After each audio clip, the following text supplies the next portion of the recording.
বৃষ্টি হচ্ছে, বৃষ্টি আল্লাহর রহমত।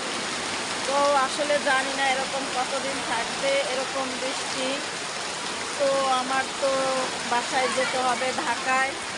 ভাবলাম এত নিম্নচাপ হচ্ছে নাকি, কিভাবে আমি এই বাসাতে ফিরবো জানি না। টিকিট অলরেডি কাটা, শনিবারে জানি না কিভাবে যাব। তো প্রচুর বৃষ্টি দেখেন, মাশাআল্লাহ, আল্লাহর রহমত বৃষ্টি। তো অনেক বৃষ্টি হচ্ছে, সেই হারে পানি। তো মন চাচ্ছে যে গোসল করতে, কিন্তু এখন তো সন্ধ্যাবেলা, গোসল করতেও পারতেছি না। তো এই যে ট্যাঙ্কিটা দেখতেছেন, এই বড় সবুজ ট্যাঙ্কির ভিতর আমরা বৃষ্টির পানি ধরে রাখি। এখান থেকে পানি যাচ্ছে, বৃষ্টির পানি। তো আসলে বৃষ্টির পানি খেলে অনেক রোগমুক্ত হয়, গ্যাসের সমস্যা দূর হয়। তো আমরা এখানে বৃষ্টির পানি ধরে রাখি, রান্না করি।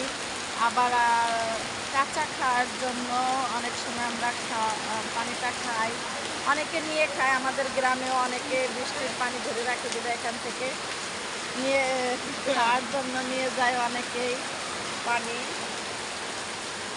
তো প্রচুর বৃষ্টি, মাশাআল্লাহ, দোয়া করেন সবাই যেন আমি ভালোভাবে বাসায় যেতে পারি। আমি যার দিন যেন বৃষ্টি না হয়। এভাবে বৃষ্টি হলে আমি আর বাসায় যেতে পারবো না, ঢাকাতে যেতে পারবো না। বিশেষ করে যেহেতু ঢাকাতে যাব, টিকিট অলরেডি কেটেও ফেলেছি, কিন্তু জানি না।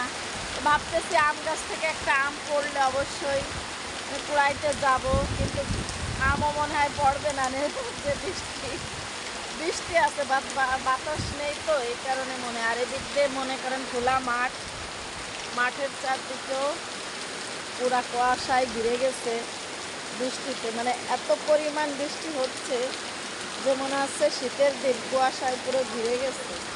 তো এখানে আমরা বসে আড্ডা দিই গরমের সময় বাতাসের জন্য। এখন তো বৃষ্টিতে বেজে যাচ্ছে। তো ভালো থাকবেন সবাই।